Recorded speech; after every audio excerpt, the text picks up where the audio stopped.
again, everyone, and welcome back to another episode of the MonkeyBoy Presents the DC Comics Superhero Collection by Eaglemoss, and today I'm happy to bring you the review of issue number 36, Hitman.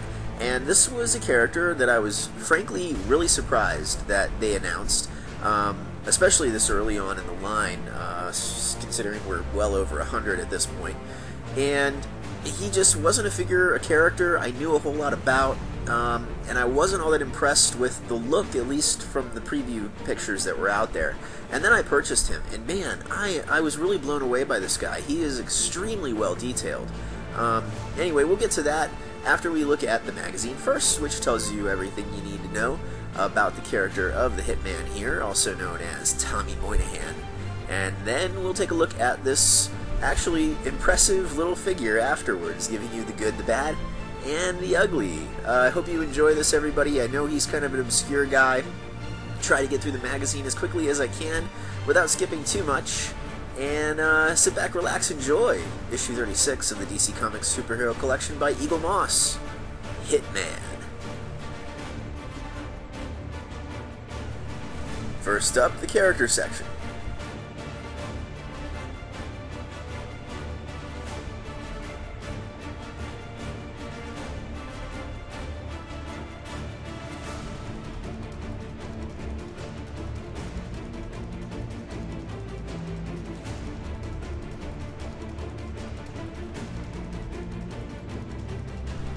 We learn that Tommy Moynihan grew up in an area of Gotham known as the Cauldron, which was a rough, working-class Irish neighborhood, and he was found on the doorstep of an orphanage when he was just a baby.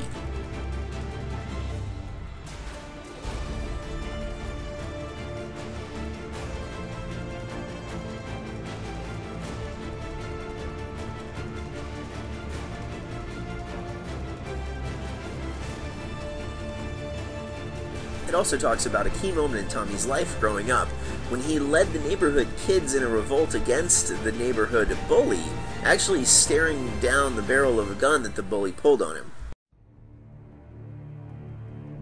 After high school, he joined up with the Marine Corps and served in Operation Desert Storm.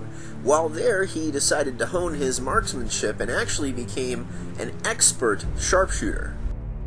During a contract in which Tommy was hired to take down Gotham mob boss Robert Doubles, he watched in stunned horror as a shape-changing alien began to slaughter everyone in the building, including Robert Doubles, and then it came after him.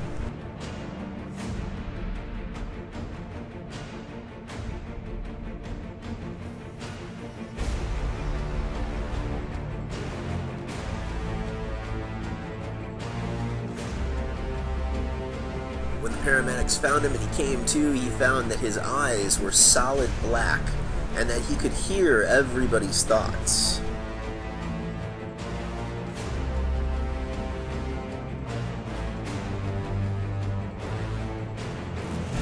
The rest of the Doubles family believed that the Hitman was behind the attack on Robert, and so they went after him full force, including Robert's Siamese twin brothers Mo and Joe Doubles.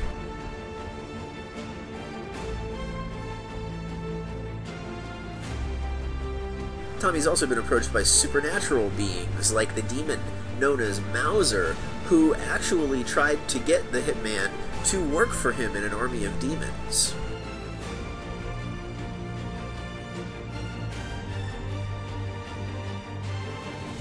Not very long after this encounter, Tommy lost his adopted brother and best friend Pat Noonan after Pat was severely tortured at the hands of an assassin hired by the sole surviving Doubles' brother, Mo.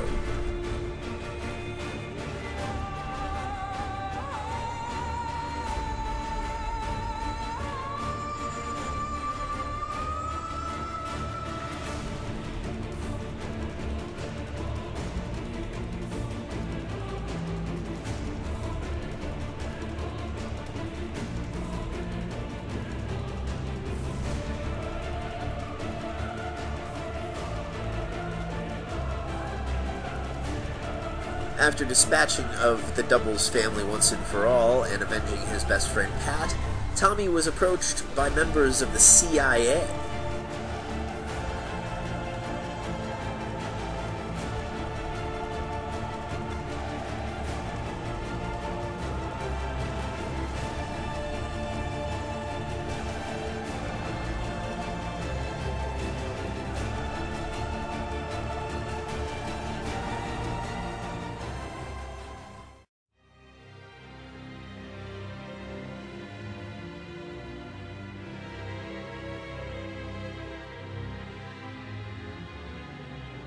Not too long after this, the demon Mauser came a-calling again, trapping the Hitman inside of an abandoned church. But he wasn't alone. He had help this time from the demon Etrigan and Catwoman.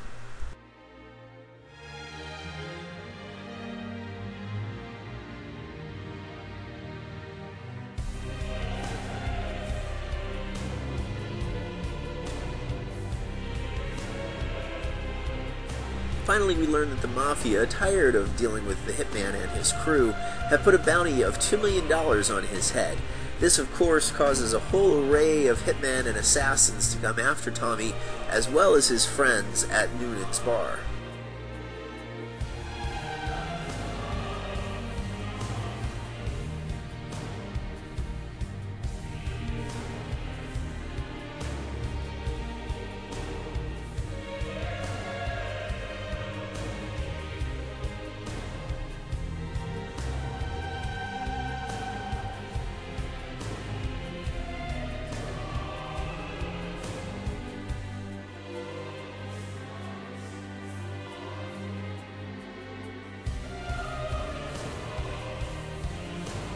Next, we take a look at some of the Hitman's classic stories.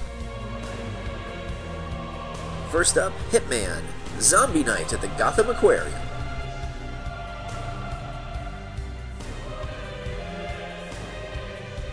In this story, Tommy gets hired to investigate a scientist who may or may not be trying to create an army of zombies.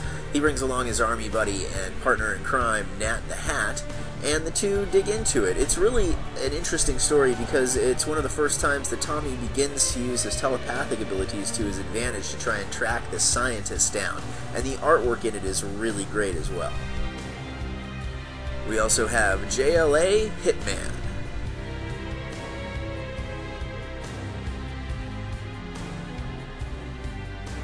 And this story is a lot of fun because the JLA actually come to the Hitman because NASA has found some sort of parasite that is similar to the alien that attacked him and gave him his superpowers.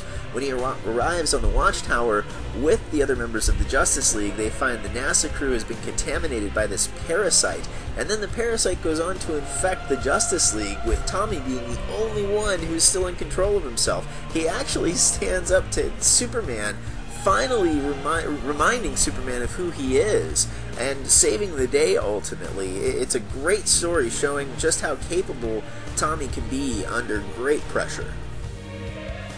The Hitman's Allies and Enemies section feature a couple great shots of Etrigan the Demon and Batman. Finally, the DC timeline continues with Part 27, Time Passages. In 750 BC, we see the Amazons of Themyscira having to defend the gateway to Tartarus, a doorway to hell basically, also known as Doom's Doorway, after several demonic entities attempt to escape.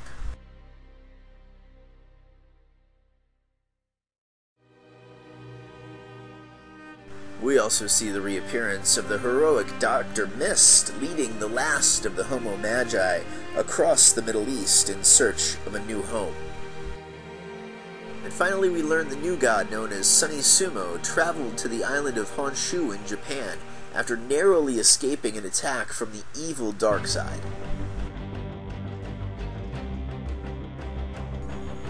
Here we have Hitman, Tommy Moynihan. Really surprised by this figure, honestly. Didn't know what to think when I saw that he was the next figure in the line. Saw the pictures, was kind of unimpressed. You know, got him because I'm a completionist and I don't want to miss one because I'm a psycho. And then I opened the packaging. This figure is so impressive. I absolutely love it. He's a really cool addition to the line. Not only is the pose fantastic because it's so different than anyone, he's also one of the few that has weapons. He's holding his guns, and the detailing on this guy is outstanding. He's one of the most detailed in the entire line, to be honest with you, despite the fact that he is pretty simple in design. As you can see, the t-shirt that he wears, the black t-shirt, is a nice glossy kind of black, and you can see the wrinkling on the t-shirt is a really nice touch. So it looks like everything is blowing in the wind, not just his trench coat there, but also the t-shirt. You can see his jeans, and the wash on the jeans is really nice. It looks like a stone wash jeans. You can see the belt is brown, the buckle is detailed, and I love his trench coat, how it's billowing in the wind. You can see the way he's aiming the guns, and his gaze follows the gun pretty well too. It's not bad at all. The head sculpt is incredible as well.